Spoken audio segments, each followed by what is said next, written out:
It's official. President Donald Trump was elected president by the Electoral College yesterday, meaning that on January 20th, he will officially take the office as, well, president of the United States. The Electoral College met in all 50 states, and the Washington Post reported it, as the Washington Post does, kind of biasedly, but they wrote, the Electoral College elects Donald Trump as next president.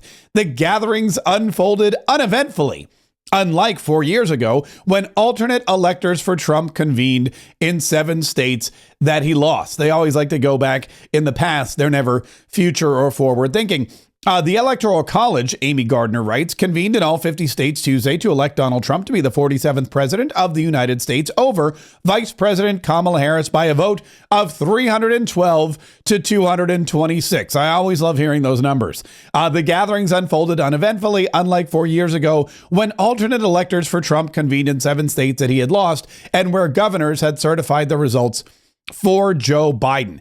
Although Trump won the Electoral College comfortably this time, and he defeated Harris in the popular vote by more than 2 million votes, his share of the popular vote when third-party candidate totals are included falls slightly below a majority at 49.9%. They always throw that in for some reason, too. The Electoral College is a unique feature of American democracy, which does not choose its president with a direct popular vote. Instead, candidates for president or their parties choose electors who are activated to convene only if their candidate wins their state, and voters are casting ballots for those electors.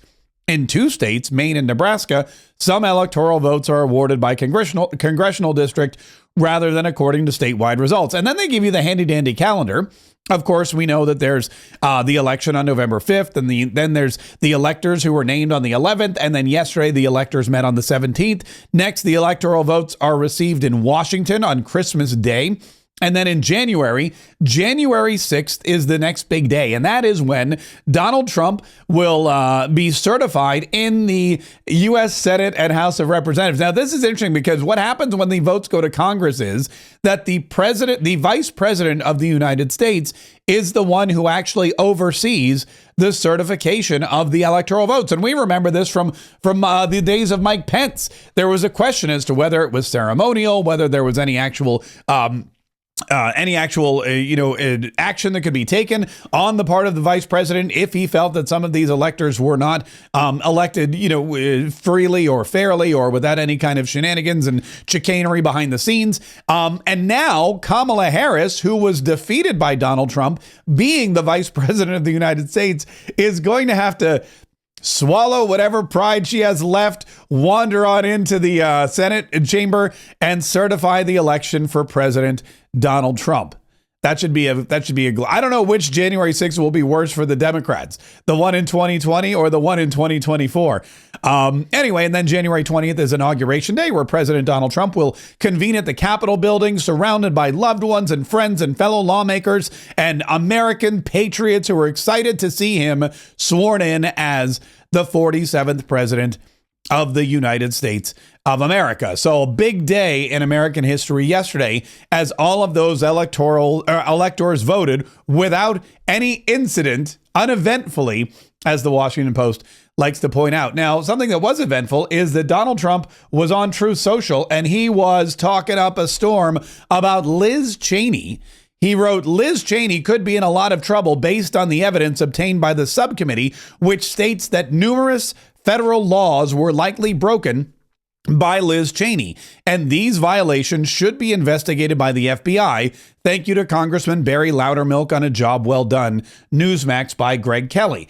And yes, it's true that Liz Cheney could find herself in a whole heap of trouble, and all of this stems from her hatred or her desire, if you will, to try and, I guess you would say, punish or keep Donald Trump out of office by whatever means necessary, apparently. The New York Times reports that the House Republicans call for Liz Cheney to be investigated over January 6th committee roll. Ms. Cheney defended her work on the Select Committee in a detailed statement and called the report a malicious and cowardly assault on the truth.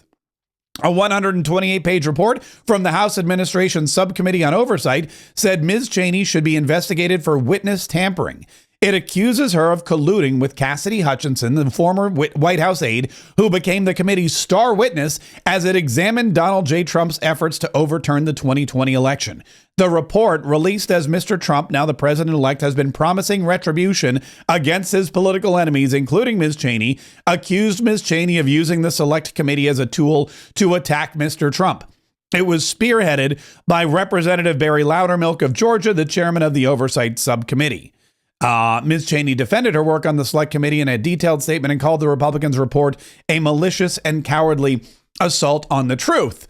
Well, if anyone's going to know about a malicious or cowardly assault on the truth, it's Liz Cheney. The evidence that the Oversight Committee says that they have in their possession or that they've seen includes, again, a report about Cassidy Hutchinson. And this was the report that detailed where President Trump allegedly, on January 6th, in an effort to rush to the Capitol to greet his supporters and promote whatever it was they were doing, jumped into his limousine, his beast, his bulletproof limousine, and lunged across the seat and tried desperately to grab the steering wheel from the hands of the very stout and well-built and much younger Secret Service agent who was at the helm of that vehicle, and demanded he be driven to the Capitol.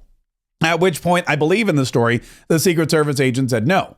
None of that was corroborated. None of that turns out to be true. But that was testimony that was brought forth by Liz Cheney during the January 6th subcommittee meeting. There were also allegations that Liz Cheney had circumvented Cassidy Hutchinson's lawyer, and having legal representation as a member of the committee investigating somebody, or as a member of the committee calling you as a witness, you are not allowed to circumvent legal representation. If she's got a lawyer, she has a right to talk to her attorney. She has a right to talk to her lawyer, and you should direct any and all questions or requests to her legal counsel, not directly to her. According to this subcommittee as well, Liz Cheney did that. So if the charges of witness tampering hold, or if the FBI under Kash Patel actually finds enough evidence to investigate Liz Cheney, if the Department of Justice under Pam Bondi, the new Attorney General, actually finds enough evidence to convict Liz Cheney, then she could be looking at starting out the next Trump administration with a sentence of up to 20 years in jail. And I believe substantial fines, penalties, disbarment. All of these different scenarios, all because she allegedly, again, tampered with a witness and put forth evidence she knew to be false, circumvented the attorney-client privilege, and did it all in an effort to stop Donald Trump at any costs.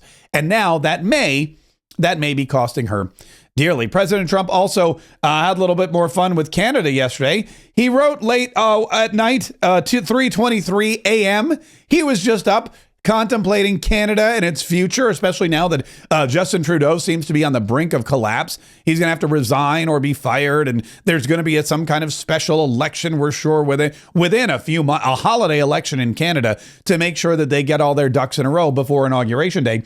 And Donald Trump writes on Trump's Truth Social, "No one can answer why we subsidize Canada to the tune of over $100 million a year. Makes no sense. Many Canadians want Canada to become the 51st state. They would save massively on taxes and military production. I think it's a great idea. 51st state with 3 exclamation points. Now, making Canada the 51st state is probably not going to happen, but it's not the first. Donald Trump has been floating this idea now for weeks. He used to say that Justin Trudeau could be the governor, but I don't think that's going to be the issue anymore. There are 40 million people living in Canada, in the state of Canada. So if it were the 51st state, it would immediately become the largest state, both by landmass and population. In fact, the landmass of Canada is larger than the landmass of the entire United States. It would be the 51st and largest state, and it would outpopulate California by 2 million, outpopulate New York and Texas, I believe, by closer to 10 million.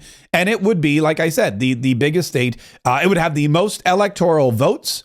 It would have the most representatives in Congress. So I really feel like if you were going to annex Canada or bring them into the fold, making it one large state would maybe not be the best idea. I'm just spitballing here. Maybe make it like 3 states. There's 10 provinces, so maybe do like 3 states of 3 provinces each, and then Quebec we can just sell that back to the French because nobody Nobody really wants it anyway. But it appears, even with all the tumult going on in Canada, even with all the chaos that has befallen our neighbors to the north, even with all that going on, it appears that Donald Trump is hell-bent on continuing to troll the Canadians and belittling them and publicly acknowledging that, yes, they're a country, but they really should just be a state in the United States of America. It would make us truly an amazingly powerful global superpower. Plus, militarily, it would boost our military. We would have the largest military in the world. We would have the richest economy. We would have more natural resources than really any. In fact, the more I think about it, the more I'm loving this idea. Also, President Donald Trump had a nomination to make. He nominated Herschel Walker as United States ambassador to the Commonwealth of the Bahamas. Herschel Walker, who was a star at Georgia, star in the NFL, ran for Senate unsuccessfully, now has an ambassadorship to the Bahamas. Herschel has spent decades serving as an ambassador to our nation's youth, our men and women in the military, and athletes at home and abroad. A successful businessman, philanthropist, former Heisman Trophy winner, and NFL great, Herschel has been a tireless advocate for youth sports. During my first term, he served as co-chair of the President's Council on Sports, Fitness, and Nutrition. Herschel has traveled to over 400 military installations around the world, removing the stigma surrounding mental health. He represented the United States at the 1992 Winter Olympics as a member of the U.S. bobsled team. I didn't know that. Congratulations, Herschel. You will make Georgia and our entire nation proud because we know you will always put America first. So, again, Herschel Walker going to the Bahamas. I'm not really sure what the ambassador to the Bahamas does, but if you're telling me that you can actually act in an official capacity and spend 4 years in the Bahamas, man, I tell you, that's really, I thought Kimberly Guilfoyle got an amazing job by being ambassador to Greece, but ambassador to the Bahamas, Herschel Walker may have just won the ambassadorship lottery.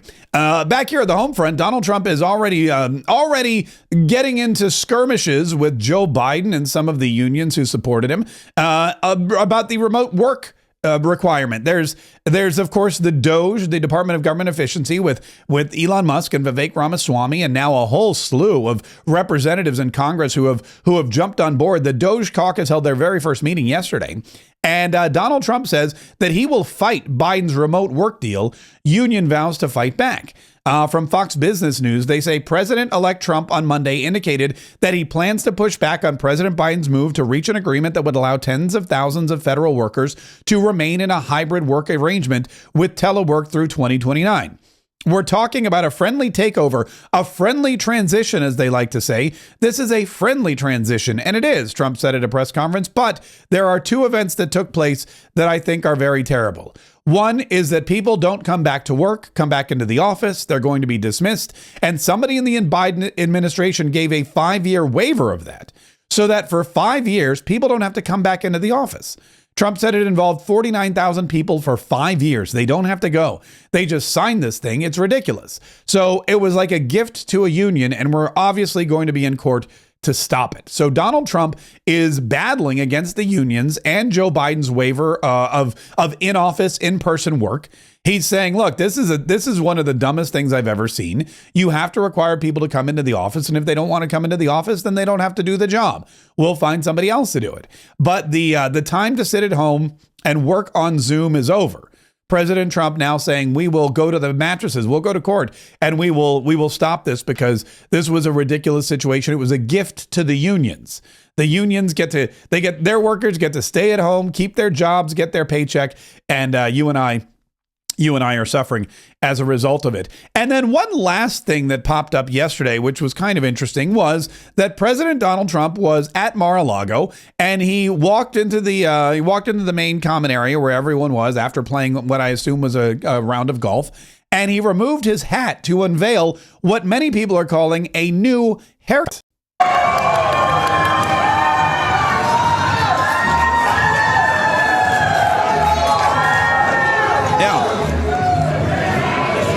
Having a good time? Good time? Is everybody a Republican? Yeah. In true Donald Trump fashion, he likes to walk in, he likes to talk to the crowd at Mar-a-Lago, he likes to see the people, and he likes to make sure everyone's having a great time and that everyone's a Republican, that everyone's excited for the future. But when he removed his hat, there was, I don't know if it was hat head, or I don't know if it was a new haircut, or I don't know if he'd slicked it back, if he was just, it was a hot day in Florida, maybe he was a little sweaty. But there was, the internet erupted with all kinds of theories about Donald Trump's new haircut. Did he get this special new haircut to celebrate the inauguration? Was it a mullet? A lot of people suggested he looked a lot like Buzz from Home Alone. Some people just said, look, the guy was playing golf. He probably pushed his hair back under his hat. And when he took off his hat, this is what it looked like. I'm going to be honest with you. I am not one to speculate on hair. I'm not really what you would call an expert on hair, hat head, anything at all involving follicles and growth on top of your hair, on top of your head. So I'm going to leave this one alone. But you can clearly see that there is a different coif atop the president-elect of the United States of America. What I found really interesting about the photo was that if you look in closer, there is a painting of Donald Trump from Butler, Pennsylvania, with his fist in the air that says "We the People," and it's hanging over the doorway in Mar-a-Lago. So it's nice to see, no matter what his hair looks like, that iconic and historic scene has been immortalized at Donald Trump's home for him and all of his visitors to enjoy. Listen, we've got so much more that we've got to talk about later today. There is more information about the drones. There's more on this Liz Cheney story. And that's why we have, yes, another podcast at 12 noon every day on YouTube and Rumble and various other places. We broadcast a live stream of our Mark Kaye Saves the Republic podcast. That's my daily commentary podcast with interviews and other stories from around the globe, commentary. We have a lot of fun, a lot of entertainment. So if you enjoy the 47 Daily, but you just want more, you can get it every day at noon. Mark Kaye Saves the Republic, and you can find it wherever you download your podcasts. Download, listen, and enjoy.